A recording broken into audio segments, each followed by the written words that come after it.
watching Canadian Muslim News on Muslim Network TV. From Toronto, Ontario, I'm Catherine Bullock. Assalamu alaikum and greetings of peace. Today, a conversation about what's going on at One Love Family Services in Black History Month. But first, some news headlines. Convoy protesters arrested, face criminal charges. Halton, Ontario passes motion to fight Islamophobia. Woman faces expulsion from Canada for fake college letter. 38 sentenced to death in India over 2008 Ahmedabad bombings. And now the details. In a developing story, Freedom Convoy organisers Tamara Lich and Chris Barber were arrested last night in Ottawa, along with several others. They face several charges. Police have charged Barber with counselling to commit the offence of mischief, counselling to commit the offence of disobeying a court order, and counselling to commit the offence of obstructing police. Lich is charged with counselling to commit the offence of mischief also. Lich apparently said that her bank accounts had been frozen and she expected to serve jail time, according to local media sources. They were scheduled to appear in court today. Halton Region in Ontario passed a motion this week that calls on the Federation of Canadian Municipalities, or FCM, to condemn all forms of hate, including Islamophobia. Burlington Councillor Rory Nissen, who proposed the motion, noted that it has been 9 months since a Muslim family was killed in London, Ontario. The resolution makes several other requests, including that the FCM adopt the anti-Islamophobia measures recommended by the National Council of Canadian Muslims, and that Islamophobia be part of the FCM's new Anti-Racism and Equity Committee. Halton Region comprises the cities of Burlington, Milton, Oakville, and Halton Hills. A woman faces a forced return to India after losing her case at the Immigration and Refugee Board of Canada. Karamjit Kaur, a 24-year-old now living in Edmonton, came to Canada with an acceptance letter from Seneca College. She learnt about the forged letter upon applying for permanent residency. In India, Kaur had no computer or bank accounts and hired a private agent to do her immigration application, who forged the acceptance letter.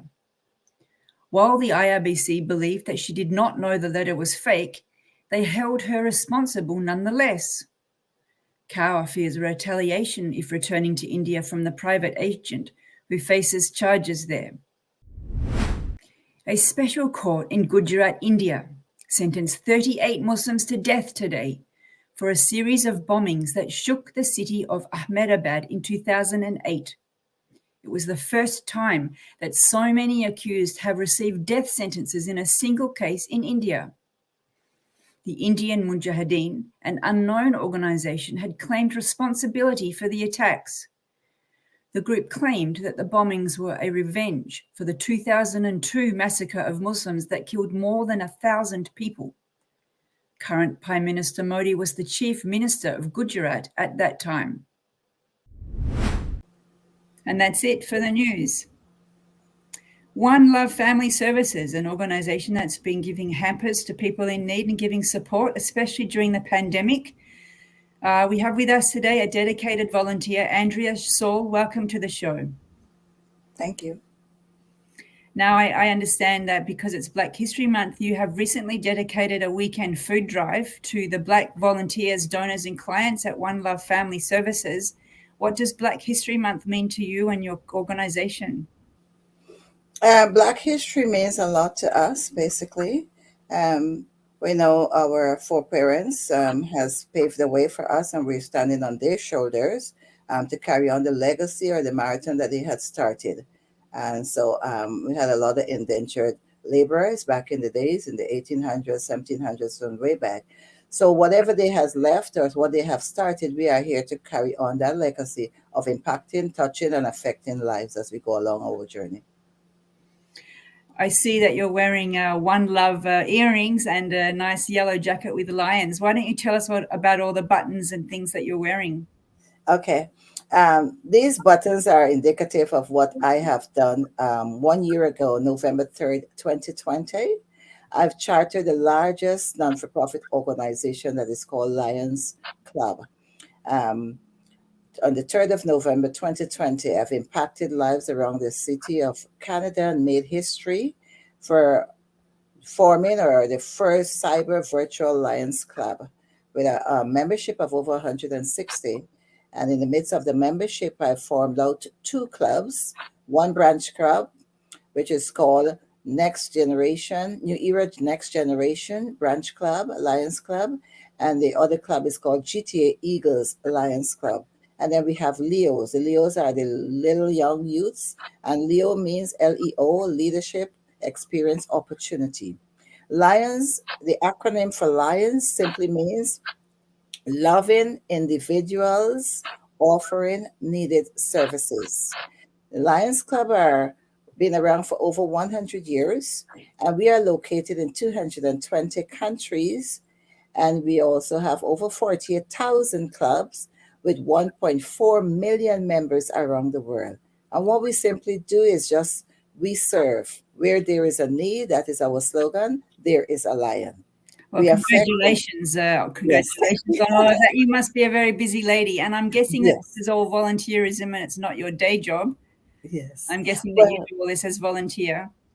Well, yes, I give back. I'm a community-based chaplain. Likewise, Habib. That's how I met Habib. We're both chaplains in the community. I'm an ordained evangelist, and I connect with individuals in the community. And that's basically that is what we do on a day-to-day activity. I've been retired for almost 16 years, so I have a lot of time on my hand that I attend to the less fortunate, the shut in, the impoverished, the homeless, you name it. We are there to assist and attend to them, giving back food and non-perishable as well as perishable goods. So let's talk a little bit about the earrings, the One Love, because that was what I wanted to focus on for the rest of the interview. One Love Family Services. I believe this is a famous song by Bob Marley. I can hear it Definitely. going in my head. Do you know, was that a special reason that you chose that name for that organization? Wow. The One Love organization, Habib incorporated me into his organization about 4 years ago.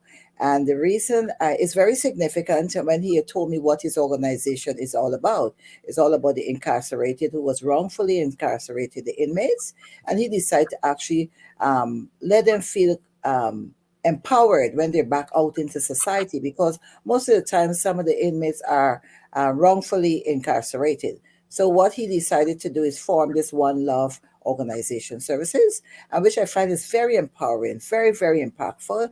And Habib has been working tediously in the community, giving back, even more so during the COVID. Um, I've partnered with him before I formed the organization of the Lions Club. I've been with him at the IMO building, which is the International Muslim Organization at Rexdale. And we've been there tirelessly, selflessly giving back to the community. So can you tell us about the clients that One Love Family Services is helping? Okay, we help the community, more so those that are in the senior homes, those that are in the shelter, and the single parents in the community, and those that are in government homes, basically that seek out help. And those are the needs that we've met so far. And And I know anyone that communicate to Habib's organization, we're supportively there for them in giving back. I know that he's been putting together food hampers with the volunteers and giving. I think during COVID it had to be curbside pickup. Yes. What else is happening? Basically, he normally will have a drive-through. That's to do the fundraising for the organization in order to acquire more non-perishable items for the folks in the community. So on this Saturday upcoming, on the 18th of February, there will be a drive-through, and he's done it numerous times, and that allows him to actually get the fundraising funds, and then probably purchase more of the items that you will get besides having donations from other organizations. What are people telling you when you talk to them? You said you do your best to reach out and help. What are people telling you about the things that they're finding hardest during this pandemic? Well, March 2020, COVID came and hit the world by storm. And regardless of color, gender, creed, nationality, religion, rich, not so rich, everyone got shifted in the atmosphere. So everyone was on the same plateau. So everyone was actually, we are all in a setback. And even right now, but we're trying to cope with it tediously. And we are so honored to have organizations such as One Love and our organization, the Lions Club, and other organizations which meet the needs of individuals. I know it's hard, basically what some folks are going through because everyone is actually being kept at home.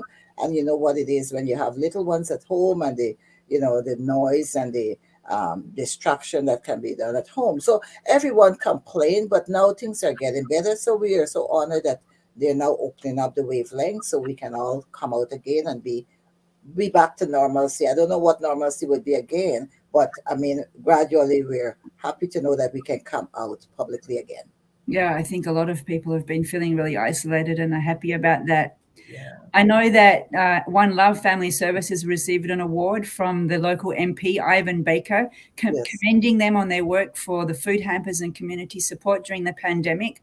I also know that you have received other awards from another politician. Would you like to tell us about that? Yes. Well, Sarah Singh, she has actually given me an award for the impeccable work that we have started in the community despite the pandemic. We still tunnel through and we still actually touching on lives in the community. And we've also partnered with a lot of Islamic organizations.